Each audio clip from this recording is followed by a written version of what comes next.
Hello बच्चों, zwitter institute में आपका बच्चों स्वागत है।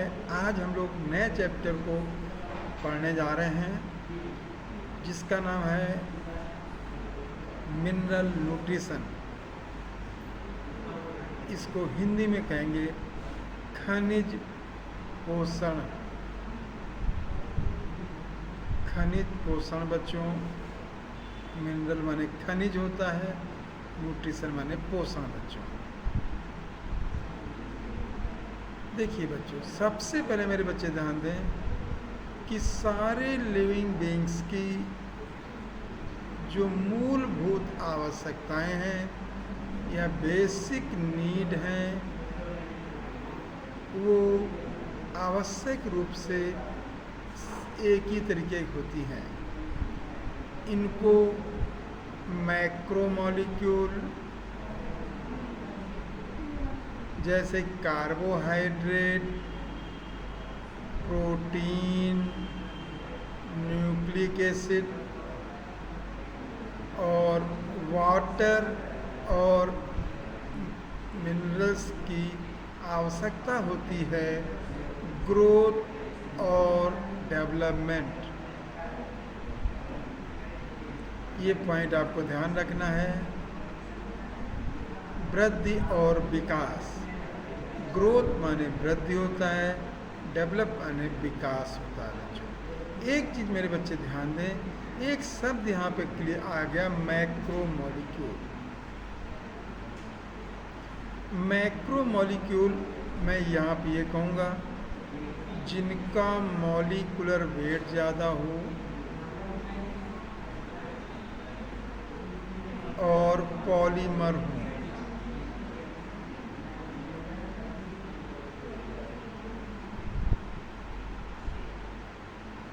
उनको मैक्रोमोलिक्यूल कहते हैं।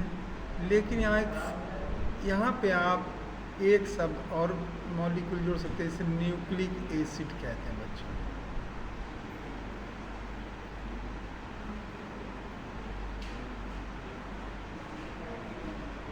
न्यूक्लिक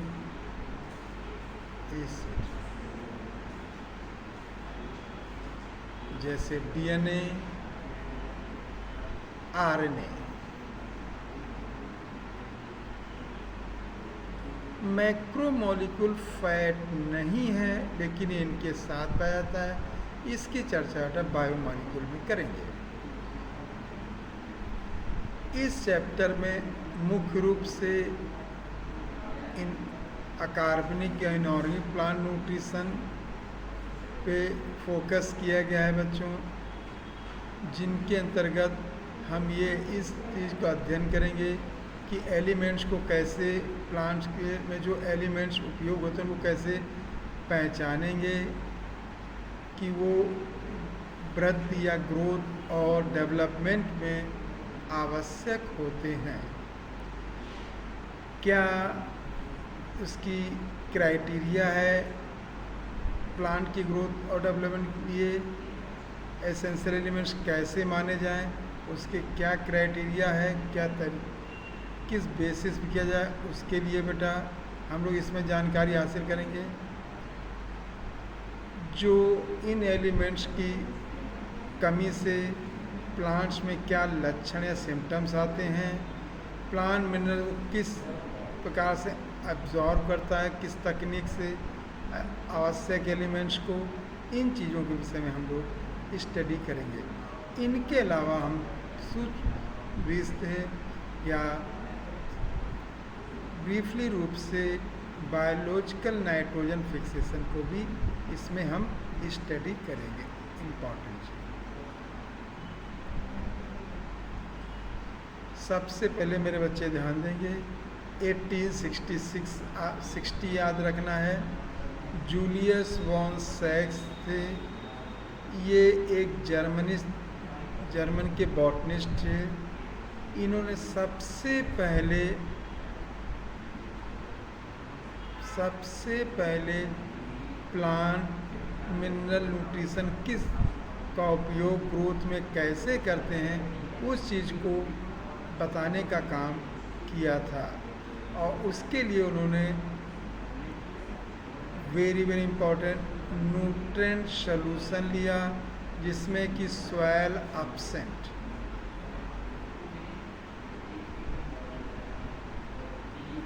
इस टेक्निक को जो न्यूट्रेंट सॉल्यूशन होता है जिसमें सॉइल या मिट्टी एब्सेंट होती, उस प्रक्रिया को हाइड्रोपोनिक्स कहते हैं। ये इम्पॉर्टेंट चीज़ है बेटा, बहुत एग्ज़ाम में पूछा जाता है।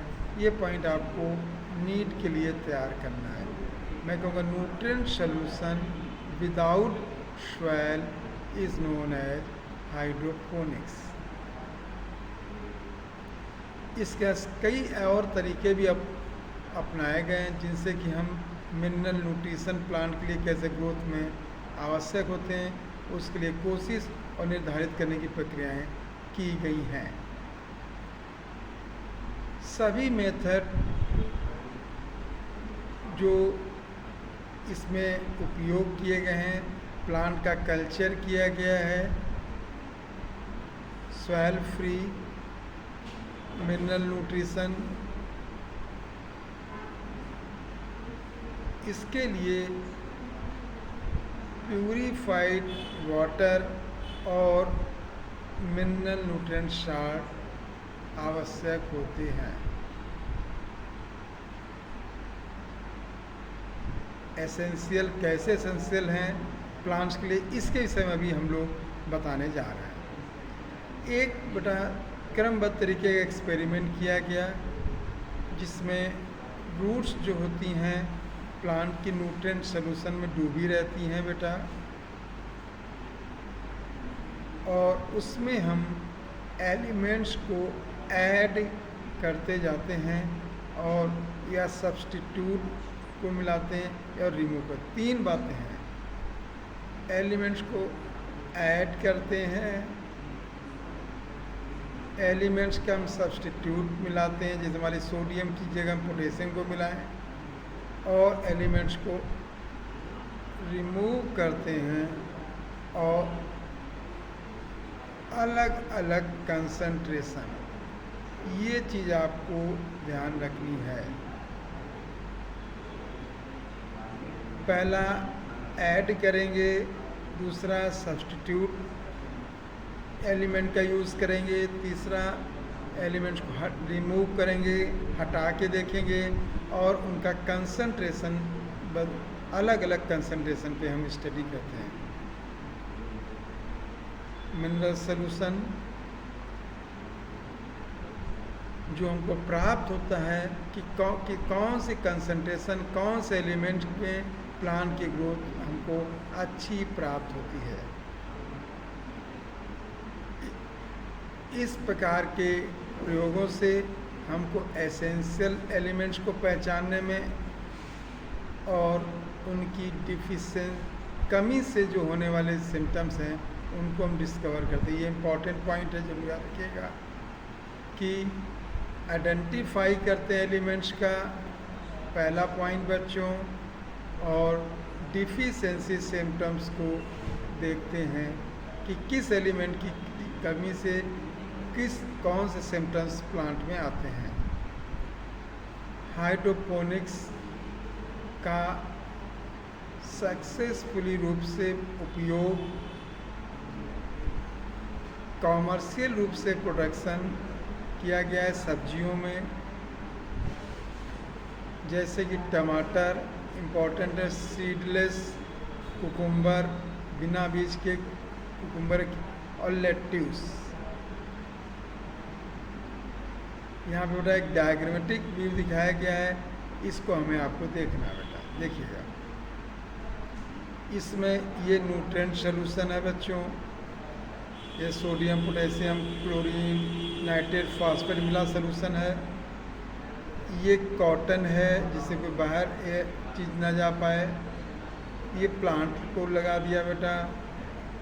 फनल से हम बेटा वाटर न्यूट्रिएंट्स को ऐड करते हैं, इम्पॉर्टेंट चीज़ है। फनल के द्वारा हम वाटर न्यूट्रिएंट को ऐड करते हैं, और ये एरिएटिंग ट्यूब है जिससे कि एयर इसमें इंट्रोड्यूस की जाती है, जिससे कि प्लांट्स में ऑक्सीजन की कमी ना हो, रूट्स जो कि लेती हैं मिनरल के साथ, वो यहाँ रेस्पिरेशन में भी हेल्प करती हैं। ये ग्रीन प्लांट हो गया बच्चों।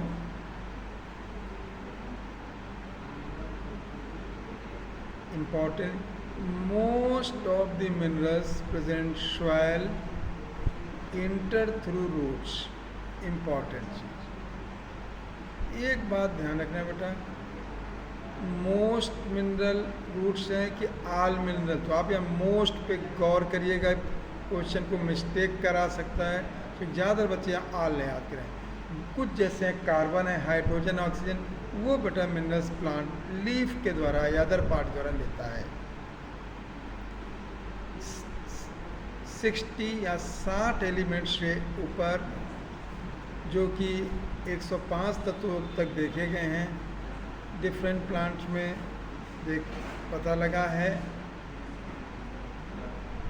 कुछ प्लांट की स्पीसीज ऐसी हैं जो अपने अंदर सिलेनियम, कुछ गोल्ड, और कुछ प्लांट वहाँ पे ग्रो करते हैं जहाँ पे न्यूक्लियर टेस्ट साइट होता है, जैसे रेडियो एक्टिव स्ट्रोंसियम।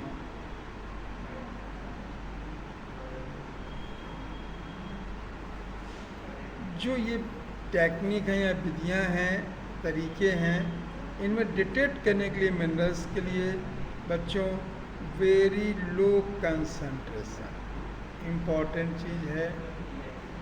ये डाटा को तैयार करना है। प्लांट मिनरल्स में जो होते हैं बेटा, हाई कंसंट्रेशन की, लो कंसंट्रेशन की, वेरी लो। आपको वेरी लो कंसंट्रेशन याद रखना है, और ये 10⁻⁸ ग्राम पर ml होता है। आपको ध्यान रखना, डाइवर्स जो मिनरल्स बेटा प्लांट में पाए जाते हैं, जैसे कुछ प्लांट में गोल्ड और सिलेनियम जो पाया जाता है, और क्या इसकी वास्तविक रूप से प्लांट को आवश्यकता है या ये डिसाइड करने के लिए कुछ तरीके हम आपको बताने जा रहे हैं। ये बेटा चित्र देख लें आप लोग। ये चित्र जो दिया गया, हाइड्रोपोनिक प्लांट प्रोडक्शन दिखाया गया है। प्लांट एक ट्यूब में ग्रो कर रहा है, तो इन स्लाइड इंक्लाइन है बेटा, तिरछा है। पंप इसमें लगा हुआ है जो न्यूट्रिएंट सर्कुलेशन करता है मिनरल्स, डिफरेंट टाइप के मिनरल्स के लिए। रिजर्वायर एलिवेटेड ट्यूब में है। सॉल्यूशन फ्लो करता है ट्यूब के द्वारा और रिटर्न होकर फिर रिजर्वायर ट्यूब में ग्रेविटी के कारण आता है। इम्पॉर्टेंट चीज़ है।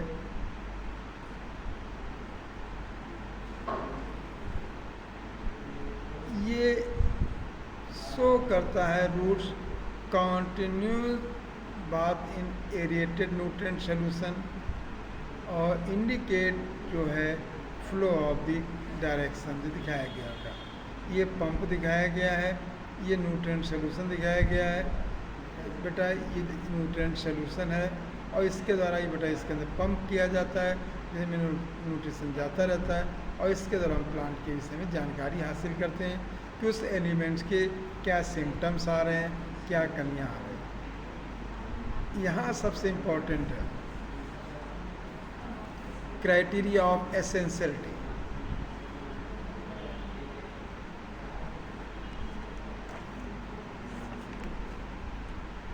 बेटा क्राइटेरिया ऑफ एसेंशियलिटी को ऑर्नर ने दिया था।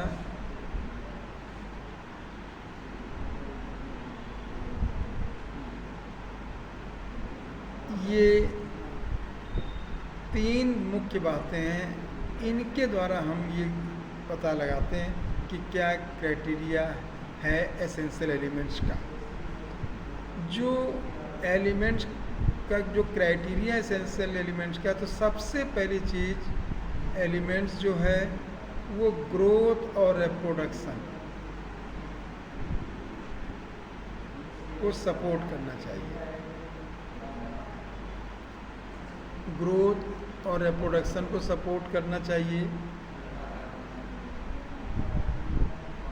दूसरी चीज़, उन एलिमेंट्स की कमी होने पर प्लांट अपनी लाइफ साइकिल को कंप्लीट या पूर्ण नहीं कर पाएगा और सीड को फॉर्मेशन पे इफेक्ट या प्रभाव पड़ता है।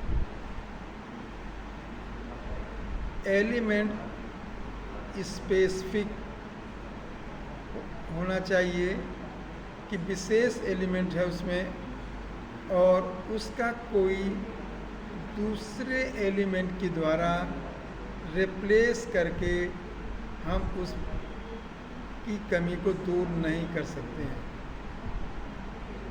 Deficiency of any one element can not met by supplying some other element। ये लाइन इम्पॉर्टेंट है। अगर कोई कमी है सोडियम के कारण तो उसकी हम कमी को पोटेशियम से पूरी नहीं कर सकते हैं। और एलिमेंट डायरेक्ट इन्वॉल्व होने चाहिए मेटाबॉलिज्म में। तो आपने देखा होगा 3 क्राइटेरिया हैं, इसको आप शॉर्ट में देख सकते हैं। ग्रोथ, इनका effect growth,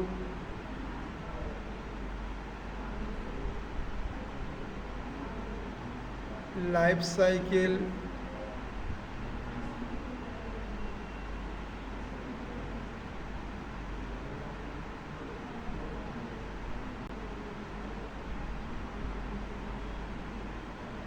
not replace,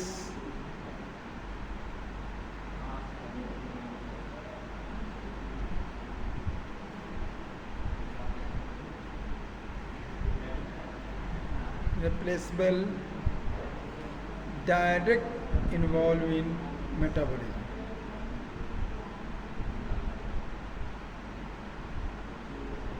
direct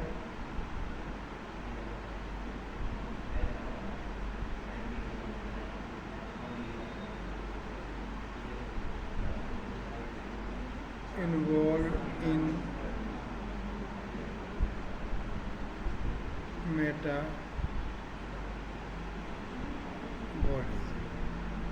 ये छोटे में ग्रोथ है, लाइफ साइकिल, नॉट रिप्लेस मतलब specific, direct involve in metabolism. ये पॉइंट आप तैयार कर लें बच्चों, इम्पॉर्टेंट है। ये क्राइटेरिया ऑफ एसेंशियलिटी है।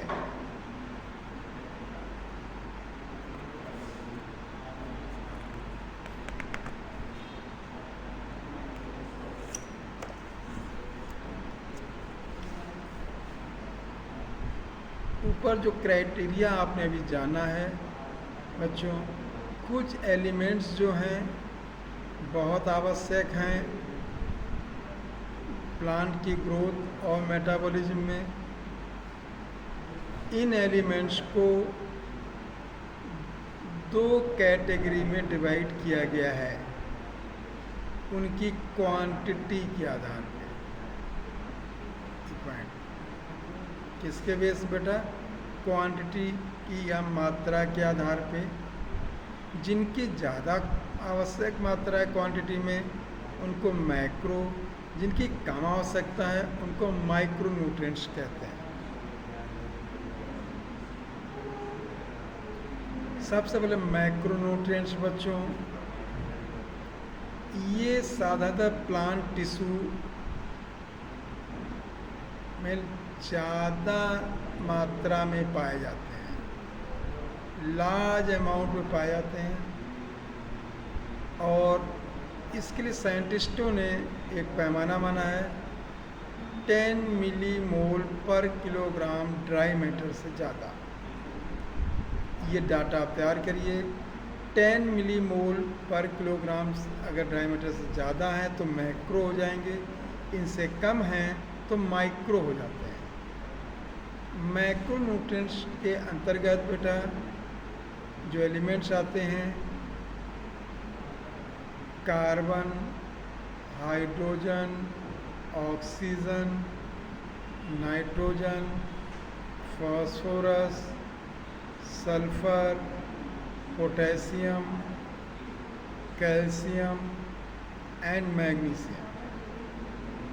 इसको याद करने के लिए बेटा हम ये कहेंगे चोनपाक, CHON पक मैगकस।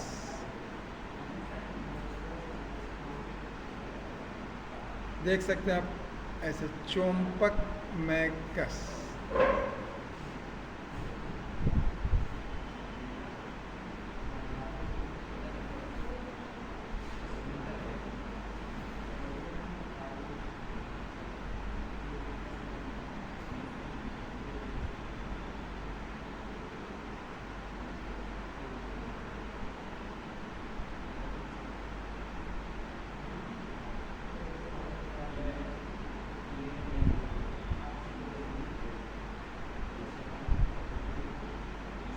Carbon, hydrogen, oxygen, nitrogen, phosphorus, potassium, magnesium, calcium और सल्फर।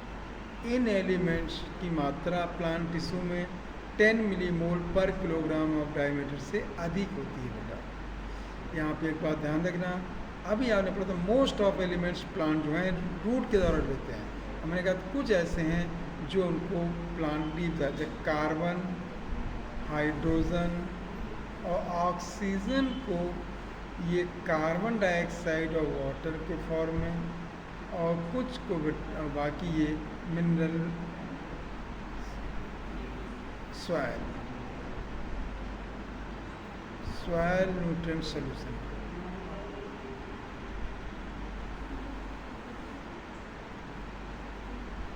बेटा मैक्रोन्यूट्रिएंट्स क्वांटिटी मात्रा के आधार पे बेटा कम मात्रा में आवश्यक होते हैं, और इनको ट्रेस एलिमेंट्स भी कहते हैं।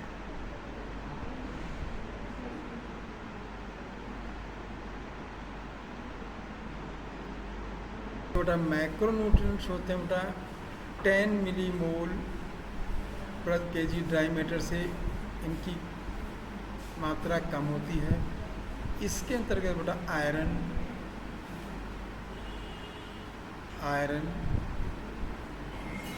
Manganese,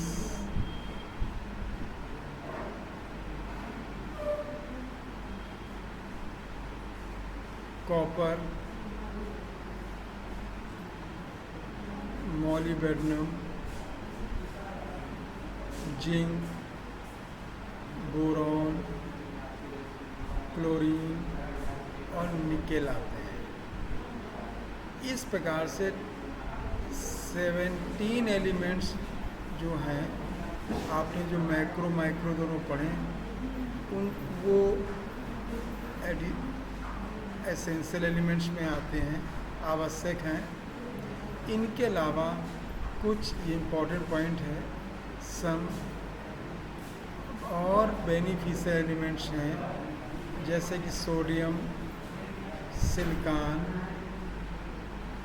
cobalt, selenium. ये हायर प्लांट्स के लिए आवश्यक है।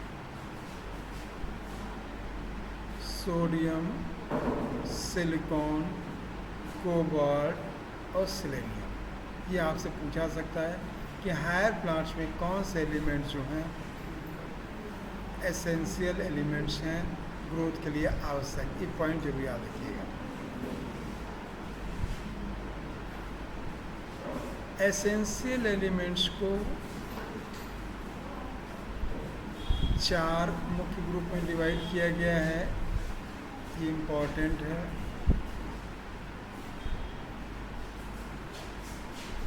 इनके डिफरेंट फंक्शन के आधार पर जो ये एसेंशियल एलिमेंट्स हैं 4 ग्रुप में डिवाइड किए गए। इनके फंक्शन के आधार पे बेटा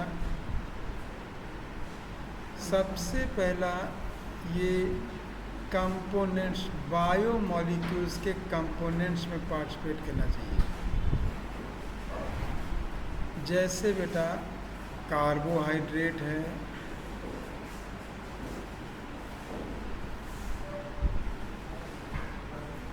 कार्बोहाइड्रेट,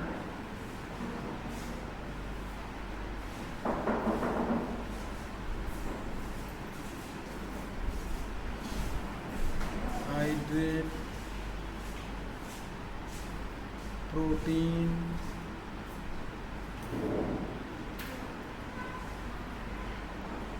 ये सभी बायोमॉलिक्यूल हैं। वो मॉलिक्यूल जो लिविंग बीइंग्स में पाए जाते हैं बच्चों, उनको बायोमॉलिक्यूल्स कहते हैं। दूसरा बेटा, ये एनर्जी रिलेटेड कंपाउंड के कंपोनेंट्स होने चाहिए। एनर्जी कंपाउंड्स के कंपोनेंट होने चाहिए ये, जैसे मैग्नीशियम क्लोरोफिल में और फास्फोरस एटीपी में। तो दो चीज़ें हैं अभी तक, एक बायोमॉलिक्यूल का पार्ट होना चाहिए पहली चीज़,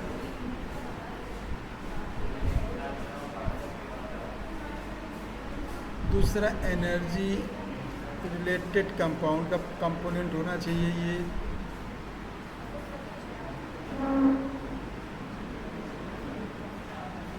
और तीसरे नंबर पे बेटा ये एंजाइम एक्टिवेटर के रूप में एक्टिवेट दी या एंजाइम को इनहिबिट करें, उसके कार्य या तो एक्टिवेट करें या रोकने काम करें एंजाइम में, मतलब को फैक्टर के रूप में। ये इम्पॉर्टेंट है, तीसरा पॉइंट बहुत अच्छे से पड़ेगा जो जरूर आता है। Magnesium activator both ribulose, bisphosphate, carboxylase, मैंने फोटोसिंथेसिस की चर्चा की है बच्चों, ऑक्सीजनेज, फोटो रेस्पिरेशन में इसकी चर्चा किया है, फॉस्फोइनोल पायरुवेट सी फ्रूट प्लांट में किया था। इनमें ये मैग्नीशियम को फैक्टर के रूप में इन एंजाइम्स में, मतलब ये भी याद रखना है बेटा, जो एंजाइम कार्बन फिक्सेशन में हेल्प करते हैं उनमें बेटा मैग्नीशियम। दूसरा जिंक, ये एक्टिवेटर है अल्कोहल डिहाइड्रोजनेज में।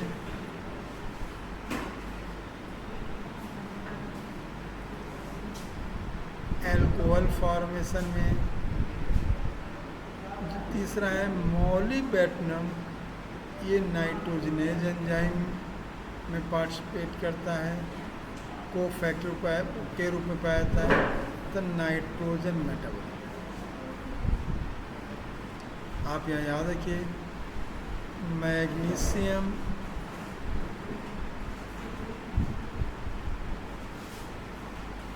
Carbon fixation,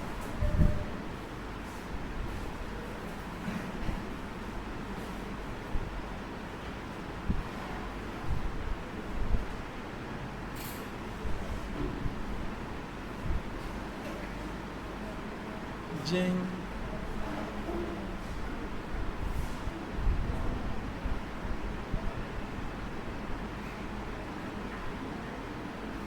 alcohol formation,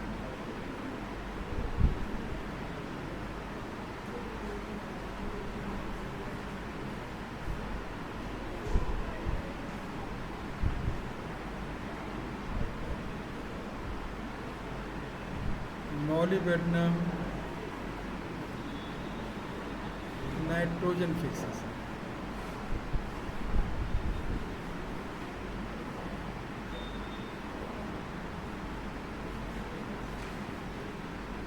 help करता है।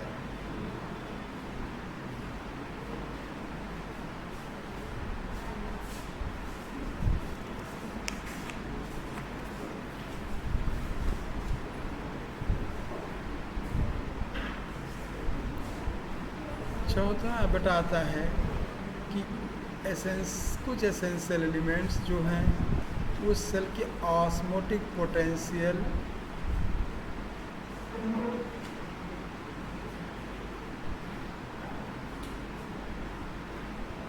के लिए आवश्यक है। जैसे पोटेशियम का इम्पोर्टेंट चीज़ है बेटा, पोटेशियम जो मुख्य रूप से जो इसका कार्य है opening and closing of stomata.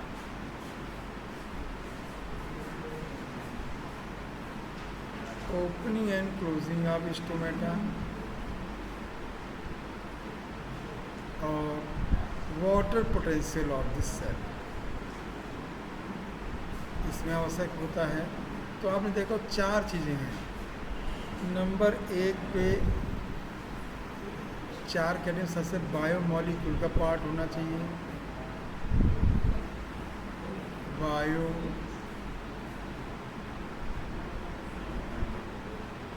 Molecule का पार्ट होना चाहिए। नंबर 2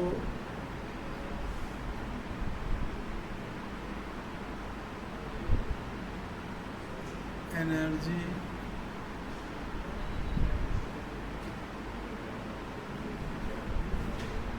कंपाउंड का पार्ट होना चाहिए।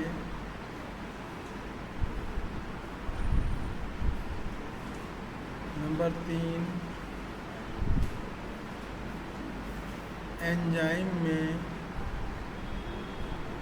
एंजाइम कोफैक्टर का पार्ट होना चाहिए। नंबर 4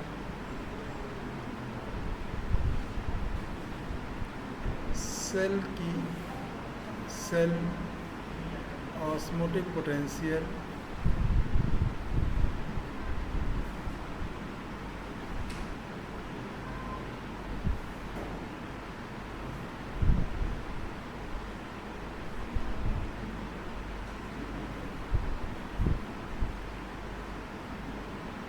में participate and water potential.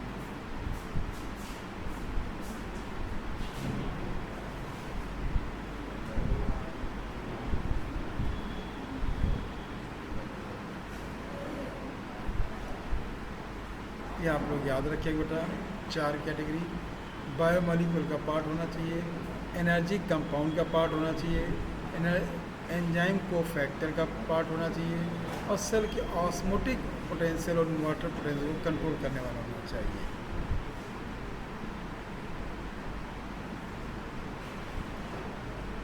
Macro और माइक्रो न्यूट्रिएंट्स का क्या कार्य है, क्या रोल है, उसको अब हम लोग देखें। एसेंशियल एलिमेंट्स प्लांट में कई कार्य करते हैं, जैसे कि मेटाबॉलिक प्रोसेस प्लांट की सेल के लिए, ये सेल की परमेबिलिटी जो मेम्ब्रेन उसको कंट्रोल करना, ऑस्मोटिक कंसंट्रेशन, सेल सैप जो होता है बेटा, इसे वैक्यूलर सैप भी कहते हैं।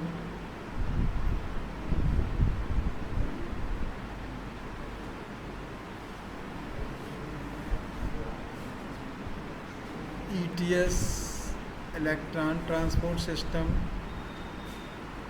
बफर एक्शन, एंजाइम की एक्टिविटी, इन सभी में मेजर रोल और मेजर रोल होता है इनका मैक्रो मॉलिक्यूल्स के फॉर्मेशन और कोएंजाइम।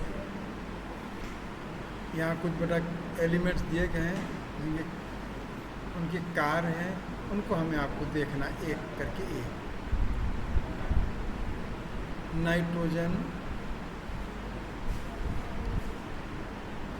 एसेंशियल न्यूट्रिएंट है ये प्लांट्स के लिए, सबसे ज़्यादा अमाउंट में नाइट्रोजन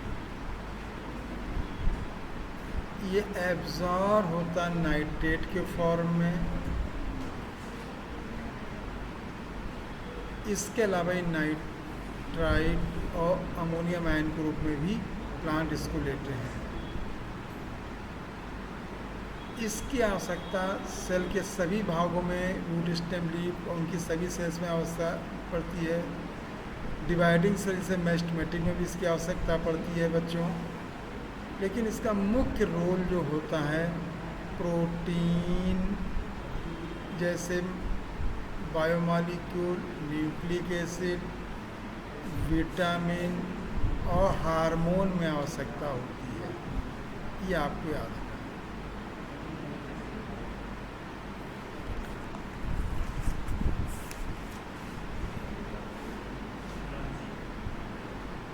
नेक्स्ट फास्फोरस। फास्फोरस को प्लांट पूछा भी गया नीट बच्चों। प्लांट जो है सॉइल से फॉस्फेट आयन के रूप में लेते हैं, जैसे H2PO4 या HPO4। ये मुख्य रूप से सेल मेम्ब्रेन में पाया जाता है फॉस्फोलिपिड के रूप में।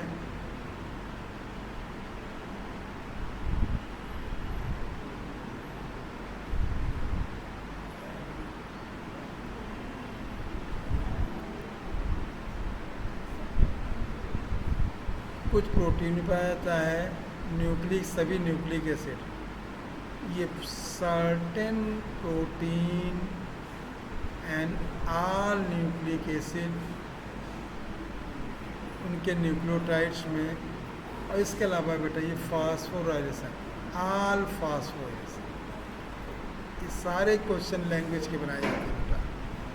ऑल फास्फो मतलब एडीपी को, एडीपी में जब फास्फोरस को जोड़ा जाता है तो एटीपी का फॉर्मेशन होता है। इस प्रक्रिया को फॉस्फोरिलेशन कहते हैं। पोटेशियम को प्लांट पोटेशियम आयन के रूप में एब्जॉर्ब करते हैं। मोर अबंडेंट ये डिवाइडिंग सेल में होता है, कलिकाओं में होता है, पत्तियों में होता है और रूट टिप्स। ये पॉइंट तैयार करना इम्पोर्टेंट है। ये कैटायन और एनायन बैलेंस में हेल्प करता है बच्चों। प्रोटीन सिंथेसिस में हेल्प करता है।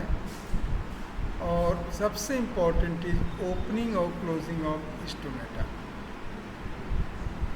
जहाँ मैं इम्पॉर्टेंट लिख दूँ उसको जरूर आप लोग याद करेंगे। इसके अलावा बताइए सेल की टर्जिडिटी को भी नियंत्रित करता है। स्फीतिता, तनाव, इन चीज़ों को भी ये कंट्रोल करता है। कैल्शियम को प्लांट कैल्शियम आयन के रूप में लेते हैं। ये इसकी आवश्यकता मेस्टेमेटिक सेल, डिवाइडिंग सेल और डिफ्रेंशिएटिंग टिश्यू में होती है। याद रखना बेटा।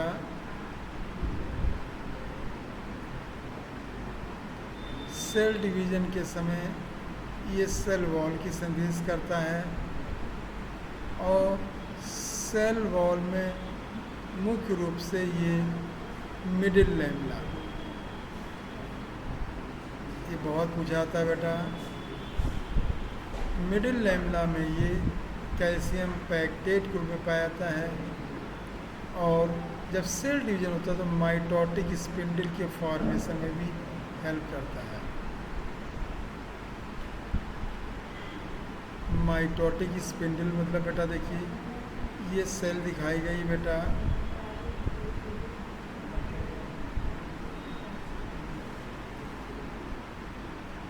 और ये क्रोमोसोम्स हैं।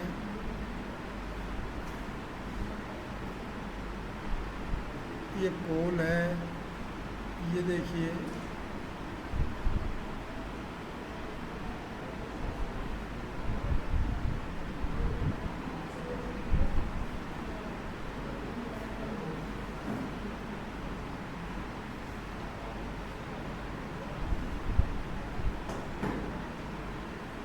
इसको बेटा कहते हैं माइटोटिक स्पिंडल।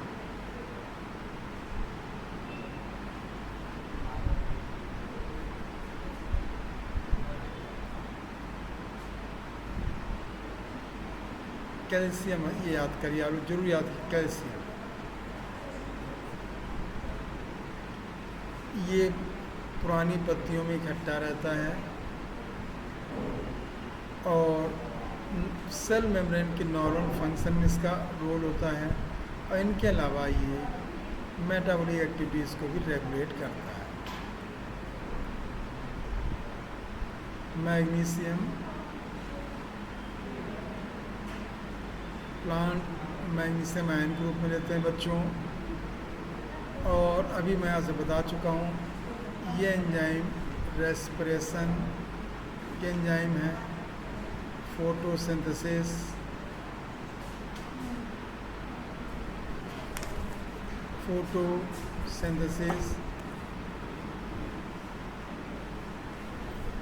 और डीएनए आरएनए के फॉर्मेशन। मतलब मैं यहाँ पे आपको कह सकता हूँ रेप्लिकेशन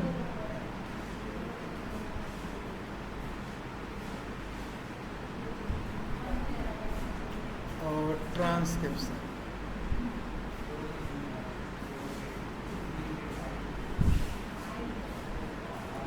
में हेल्प करता है।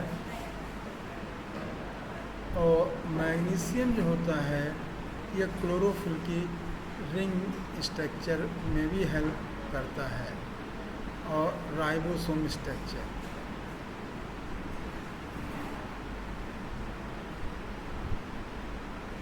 ये पॉइंट याद का, मैग्नीशियम कॉन्स्टिट्यूएंट रिंग जो है क्लोरोफिल का और राइबोसोम के स्ट्रक्चर में पार्टिसिपेट करता है।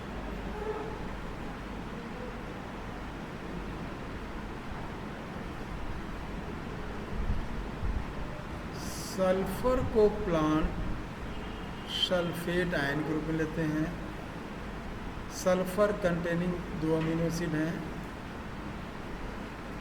ये पॉइंट याद करिए आप लोग, सल्फर कंटेनिंग 2 अमीनो एसिड हैं, एक सिस्टीन दूसरी मेथियोनिन। इंसुलिन में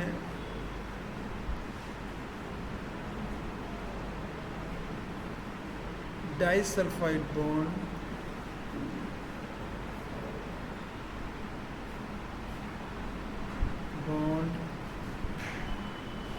इसी के कारण होते हैं। इनके अलावा एंटीबॉडीज में भी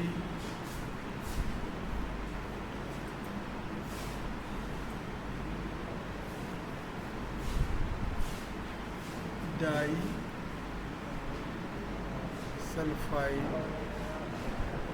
बॉन्ड इसी के कारण होते हैं। ये पॉइंट याद रखिएगा। और ये कई कोएंजाइम के पार्टिसिपेट करते हैं। विटामिन जैसे सल्फर के विटामिन थियामीन है, बायोटीन है, कोएंजाइम है। इसके अलावा इलेक्ट्रॉन कैरियर में फेरिडॉक्सिन जो ये ईटीएस में पार्टिसिपेट करता है।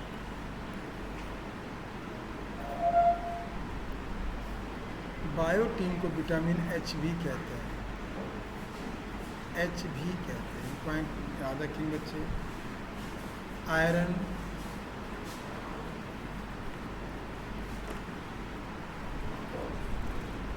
प्लांट जो है,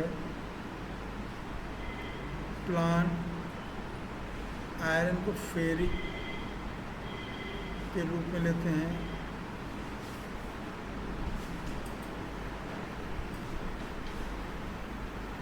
ये माइक्रोन्यूट्रिएंट्स के कंपैरिजन में जो अन्य माइक्रोन्यूट्रिएंट्स हैं उनके अपेक्षाकृत इसकी आवश्यकता जो होती है ज़्यादा मात्रा में होती है। ये इम्पोर्टेंट पॉइंट है। माइक्रोन्यूट्रिएंट में ज़्यादा आवश्यकता किसकी होती है? आयरन की। इम्पोर्टेंट है ये। इनका इम्पोर्टेंट प्रोटीन के होते हैं बेटा, जैसे कि इलेक्ट्रॉन के लिए भी मैंने चर्चा की फेरिडॉक्सिन साइटोक्रोम में पाया जाता है बेटा। और ये रिवर्सली ऑक्सीडाइज होते हैं Fe+2 से Fe+3 में, ETS में। और कैटलेज एंजाइम इम्पॉर्टेंट चीज़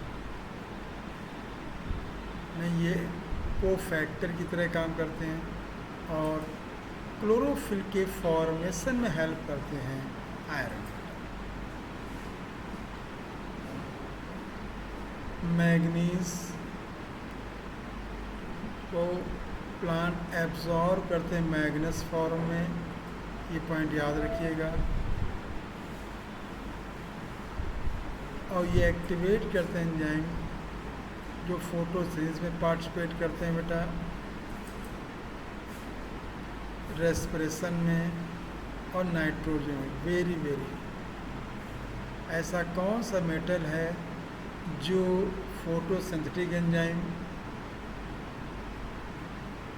रेस्पिरेशन के एंजाइम और नाइट्रोजन मेटाबॉलिज्म में पार्टिसिपेट करते हैं? फोटोसिंथेसिस में ये एंजाइम मैग्नीज जो हैं वाटर की स्प्लिटिंग में, जिससे कि ऑक्सीजन रिलीज़ होती है। इम्पॉर्टेंट चीज़ है, जो ऑक्सीजन आती है बच्चों, ये वाटर स्प्लिटिंग से आती है, जो कि आपको मैंने फोटोसिस्टम सेकेंड में आपसे चर्चा कर रखी है। PS2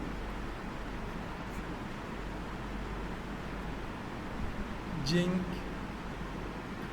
जो है, जिंक आयन के रूप में प्लांट एब्जॉर्ब करते हैं, मुख्य रूप से कार्बोक्सिलेज,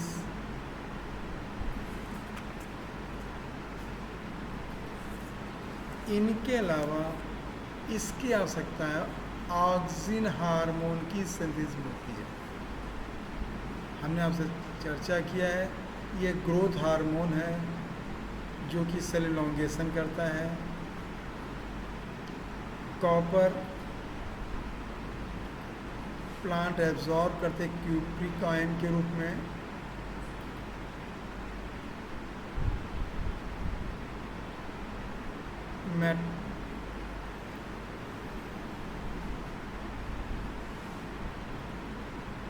आयरन की तरह ये भी कुछ एंजाइम से एसोसिएट रहता है बच्चों, और ये इन्वॉल्व होता है रिडॉक्स रिएक्शन, और ये जो है ऑक्सीडाइज Cu+ से Cu+2 में करता है। इम्पॉर्टेंट चीज़ है। बोरॉन को प्लांट पूछा गया नीट में, बोरेट फॉर्म में लेते हैं इसको आप लोग पढ़ेंगे। सबसे इम्पॉर्टेंट चीज़ है, बोरॉन की आवश्यकता कैल्शियम के सेल के द्वारा कैल्शियम को लेना और उसका कैसे उपयोग करना, इसके लिए आवश्यकता होती है। Uptake and utilisation of calcium by boron, important, ये जरूर याद रखना बच्चों, ये पॉइंट जरूर याद रखिएगा। इसके अलावा पॉलन जर्मिनेशन में हेल्प करता है ये, सेल एलोंगेशन, सेल डिफ्रेंशिएशन और कार्बोहाइड्रेट ट्रांसलोकेशन। ये फ्लोएम में जब बेटा भोजन का ट्रांसलोकेट होता है उसमें हेल्प करता है। तो ट्रांसलोकेशन ऑफ फूड इम्पॉर्टेंट चीज़ है। मॉलिब्डेनम को प्लांट मॉलिब्डेट आयन के रूप में लेते हैं बच्चों। ये कई एंजाइम का कंपोनेंट होता है, जैसे कि नाइट्रोजनेस, नाइट्रेट रिडक्टेस, ये दोनों पॉइंट याद रखिएगा, जो कि नाइट्रोजन की मेटाबॉलिज्म में हेल्प करता है।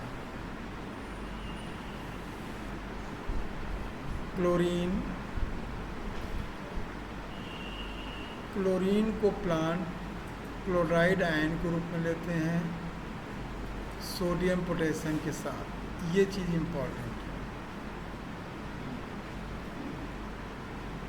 और ये हेल्प करता है सल्यूट कंसंट्रेशन एनायन और कैटायन का,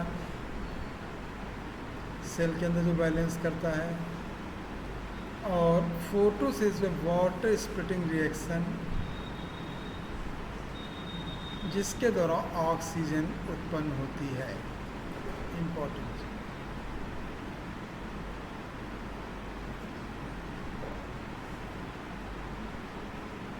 अब बेटा हम लोग आगे पढ़ेंगे नया topic, deficiency symptoms of essential elements.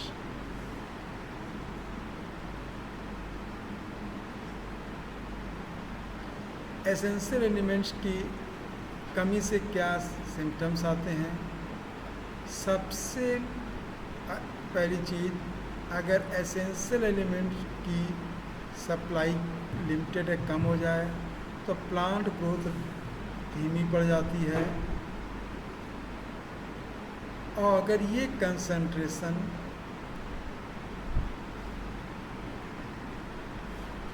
एक निश्चित कंसंट्रेशन से कम हो जाता है, जब प्लांट की ग्रोथ रिटार्ड या धीमी हो जाती है, उसे क्रिटिकल कंसंट्रेशन कहते हैं। मतलब वो कंसंट्रेशन जिससे कम पे प्लांट ग्रोथ रिटार्ड हो जाए, धीमी हो जाए, उस कंसंट्रेशन को हम लोग क्रिटिकल कंसंट्रेशन कहते हैं। इम्पॉर्टेंट चीज़ है बच्चों। और एलिमेंट को हम डेफिशिएंट या उससे कम को बेटा हम क्रिटिकल कंसंट्रेशन कहते हैं।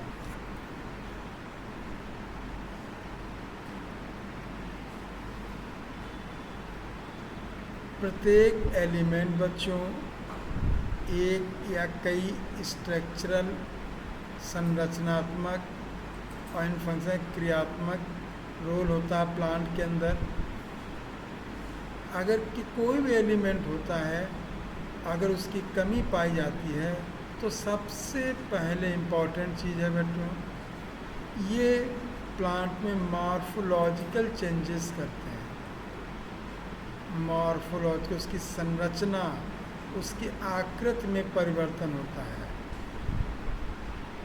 और मॉर्फोलॉजिकल परिवर्तन ये इंडिकेट करता है कि एलिमेंट में ये डिफिशिएंसी सिम्टम्स, कमी के जो लक्षण आते हैं वो मॉर्फोलॉजिकल रूप से आते हैं, उसकी आकृति में आते हैं, उसकी संरचना में आते हैं। ये डिफिशिएंसी सिम्टम्स अगर उस एलिमेंट को उसमें हम ऐड कर देते हैं तो डिसअपीयर या गायब हो जाते हैं। और जब होते हैं तो इसीलिए जब इसकी कमी होती है तो उसको हम डेफिशिएंट मिनरल न्यूट्रिएंट कहते हैं, जो कि प्लांट को प्रोवाइड कराया जाता है। अगर ये कमी, प्लांट्स मिनरल्स की कमी लगातार बनी रहती है तो आखिरी में प्लांट में उसमें उसकी डेथ हो जाती है। आखिरी जो होता है बेटा, पहले मॉर्फोलॉजिकल परिवर्तन आते हैं। अगर इस एलिमेंट की लगातार कमी बनी रहती तो प्लांट की डेथ हो जाती है बच्चों।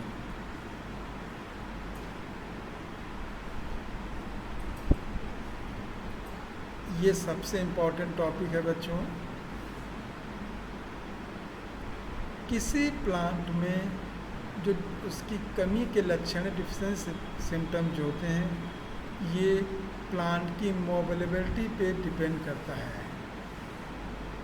एलिमेंट अगर एक्टिवली मोबिलाइज है प्लांट के अंदर और ये ट्रांसफ़र करता है यंग डेवलपिंग टिश्यू को, तो सबसे पहले डिफिशिएंसी सिम्टम्स प्लांट की ओल्डर टिश्यू में आते हैं। ये लाइन बहुत ध्यान रखना है, first in the older tissue.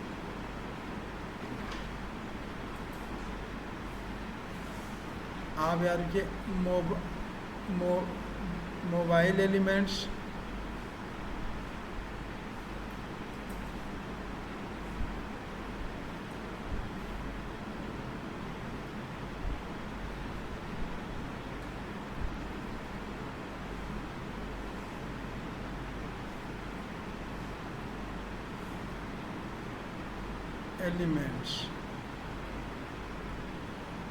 तो older tissue first appear in older tissue, first appear in older tissue।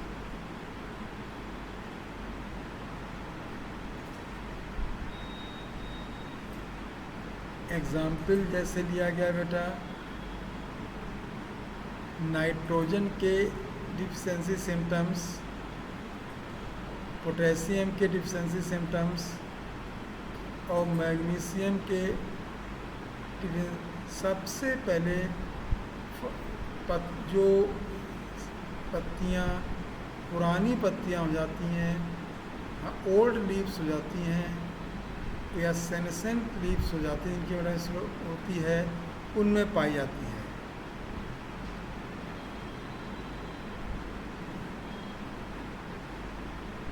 Biomolecule containing elements broken down, making the cell availability for mobilizing the younger leaves।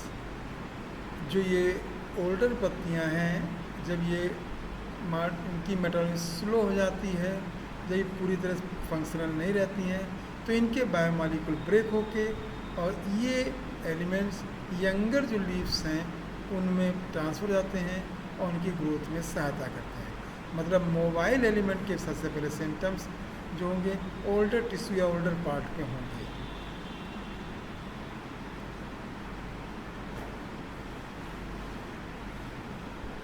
वो deficiency symptoms जो first younger tissue में appear होंगे, ये elements जो हैं relatively immobile,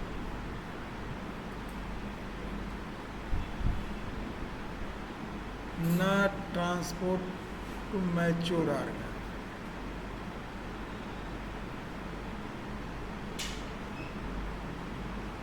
जैसे sulphur और calcium, ये सेल के स्ट्रक्चरल पार्ट होते हैं और ये आसानी से वहाँ से नहीं रिलीज़ हो पाते हैं, जिससे कि इनका जो सबसे बड़ा जो इफ़ेक्ट है वो यंगर पार्ट में आता है। नए मिनरल न्यूट्रिशन का उपयोग सबसे ज़्यादा जो है कृषि में और हॉर्टिकल्चर, जो फूल या सब्जी या फ्लावर के उद्यानों में किया जाता है, उनमें मुख्य रूप से इसका उपयोग इस प्रक्रिया का किया जाता है।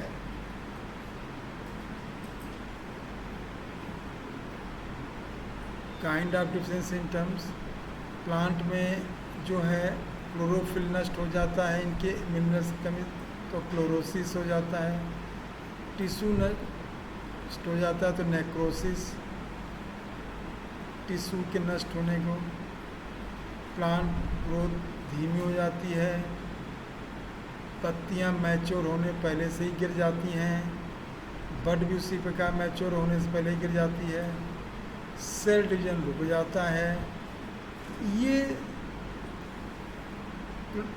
लॉस ऑफ क्लोरोफिल, क्लोरोसिस, और इसके कारण पत्तियां पीली पड़ जाती हैं। ये जो एलिमेंट्स जो डिफिशेंसी है मुख्य रूप से nitrogen, potassium, magnesium, sulphur, iron, manganese, zinc और मॉलिब्डेनम।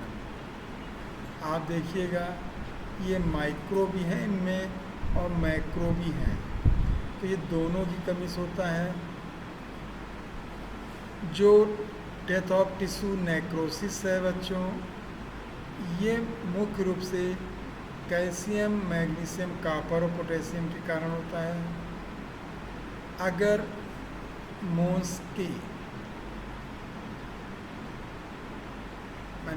मोन्स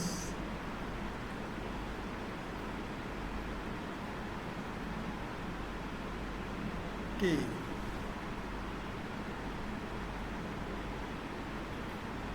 तो cell division inhibit, cell division inhibit,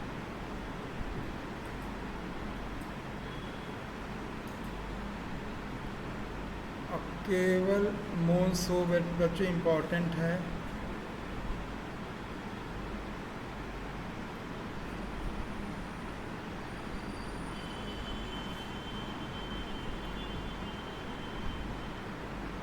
delay of flowering.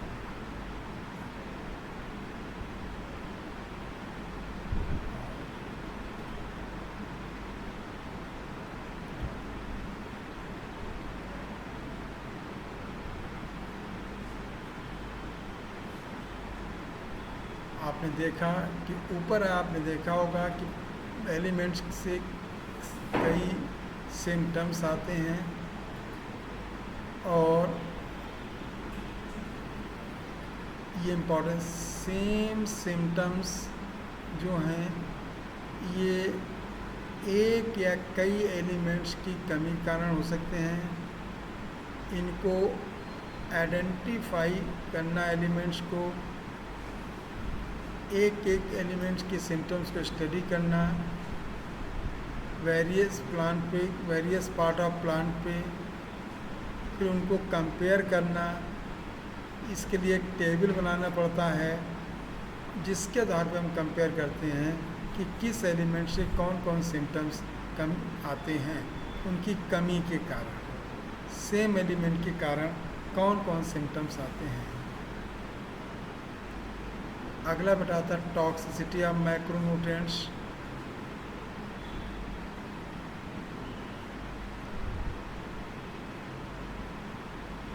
Micronutrients हमेशा लो अमाउंट में ले जाते हैं जिसके कारण डिफिशेंसी सिम्टम्स आते हैं प्लांट्स में। तो मैक्रो लो अमाउंट में पाए जाते हैं और इनसे डिफिशेंसी सिम्टम्स आते हैं। और अगर ये थोड़ा सा इंक्रीज़ करते हैं तो टॉक्सिसिटी कॉज करते हैं। ये इम्पॉर्टेंट चीज़ है, मॉडरेट इंक्रीज।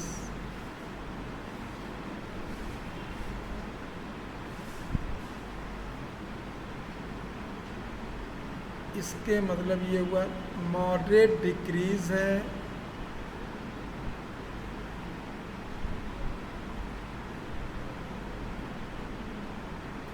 डिफिशेंसी सिम्टम्स,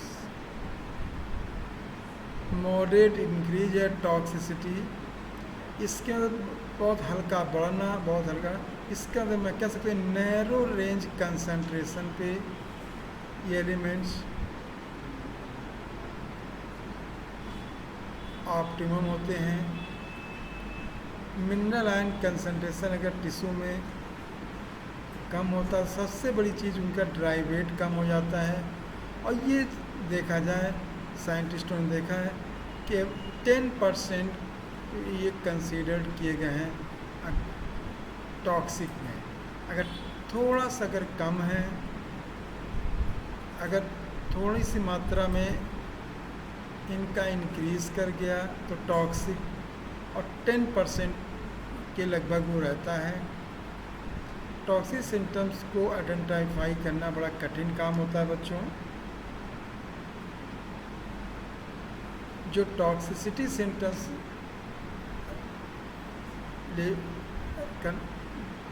कठिन है इनको ज्ञात करना, इसके लिए अलग अलग लेवल पे हम प्लांट को स्टडी करते हैं। ये इम्पॉर्टेंट चीज़ ज़रूर अच्छे से बच्चों आप पढ़िएगा, इसको इम्पॉर्टेंट है। फॉर एग्ज़ाम्पल लिया इन्होंने यहाँ पे manganese toxicity.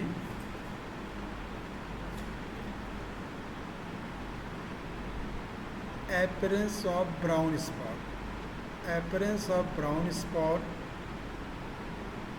Surrounded chlorotic when. अगर मैग्नीज की टॉक्सिसिटी है तो ब्राउन स्पॉट क्लोरोटिक वेन के सिम्टम्स आते हैं। मैग्नीज कंपटीशन करता है आयरन और मैग्नीशियम के साथ। आयरन और मैग्नीशियम अपटेक में अगर कोई सेल कैल्शियम अगर कोई सेल मैग्नीशियम और आयरन को लेती है तो उसमें मैग्नीज कंपटीशन करता है। और एंजाइम बाइंडिंग में ये मैग्नीशियम के साथ कंपटीशन करता है।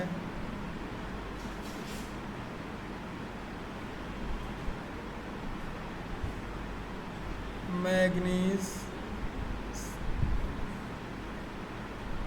कैल्शियम के सूट एपेक्स पे ट्रांसलोकेशन को ये इनहिबिट करता है।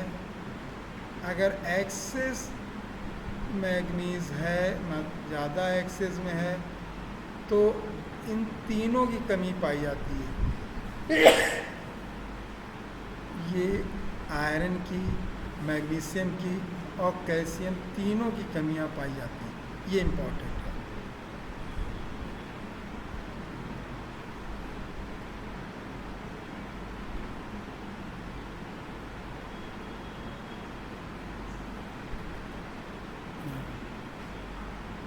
Symptom of manganese toxicity actually deficiency symptoms हैं। आयरन की कमी होगी, मैग्नीशियम की कमी होगी और कैल्शियम की, और इन चीज़ों का फ़ायदा किसान और माली लोग उठाते हैं अपने किचन गार्डन में यूज़ करने के लिए। Mechanism of absorption of elements.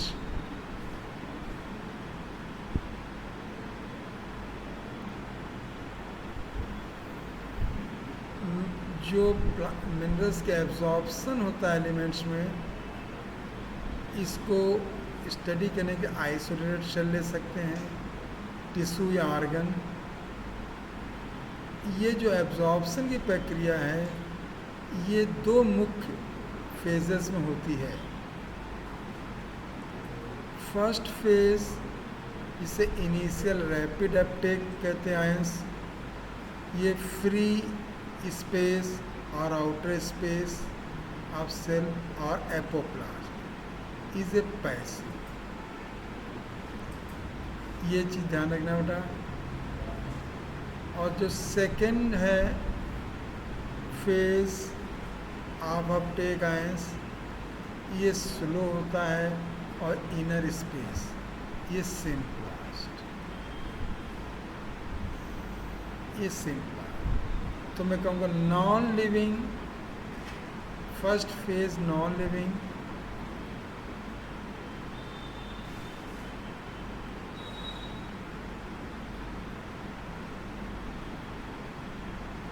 Cell wall,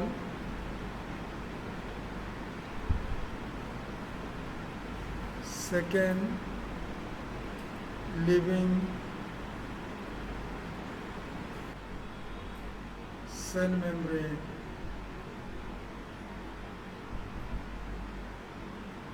और साइटोप्लाज्म।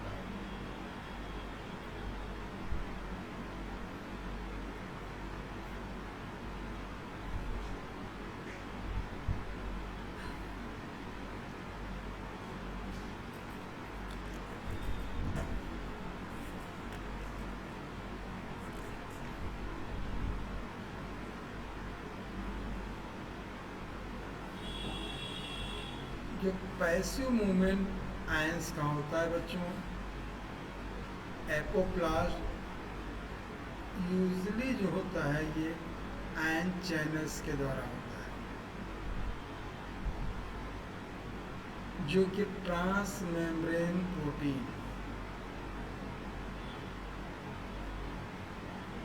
जिन्हें सेलेक्टिव पोर्स कहते हैं, और other hand intra exit of ions from symptom require expenditure of metabolic energy, इसे एक्टिव प्रोसेस। जो ये मूवमेंट ऑफ आयंस होता है इसको फ्लक्स कहते हैं। अगर इनवर्ड हो रहा है मूवमेंट बेटा तो इसे इनफ्लक्स कहते हैं, अगर आउटवर्ड हो रहा है तो इसे ई फ्लक्स कहते हैं। ये हम आपसे ट्रांसलोकेशन चैप्टर में डिस्कस भी करेंगे।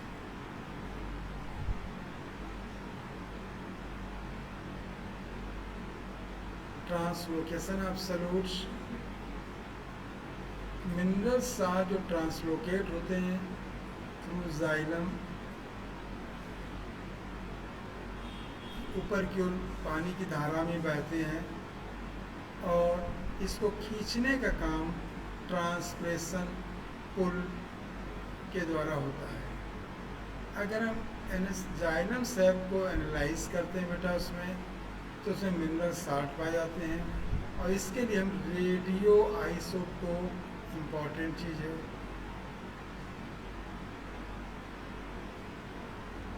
टेक्निक का उपयोग करते हैं